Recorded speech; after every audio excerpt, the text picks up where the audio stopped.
2003 में Kokab Iqbal advocate supreme court का जाके दरवाज़ा खटखटाते हैं कि आईन पाकिस्तान की ये जो शिक है 251 इसका इत्तलाक नहीं हुआ और इसके इत्तलाक के लिए दिया गया जो दुरानिया है वो भी इख्तिताम पज़ीर हो चुका है। लिहाजा अदालत आलिया जो है वो इस सिलसिले में अपनी ज़िम्मेदारी को अदा करे। तो हमारी जो अदालत आलिया है उसको फिर अगले 12 साल तक वक्त नहीं मिला कि वो इस केस को सुन सके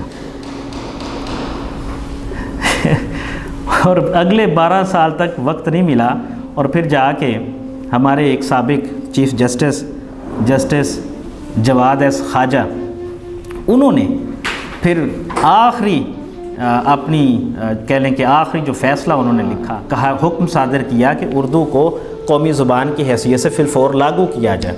और उसमें मज़े की बात यह है कि उन्होंने साथ हुकूमत को 90 दिन का मौका दिया कि 90 दिन के अंदर अंदर उर्दू को बतौर कौमी ज़ुबान फ़ौरी लागू किया जाए। अच्छा, उसके बाद ये बात 2015 की है जी। अब देखिए उसको भी गुज़रे कितनी देर हो गई है और जो मुक़्तदर हल्का है वो अपनी ज़िम्मेदारियाँ अदा नहीं कर रहा।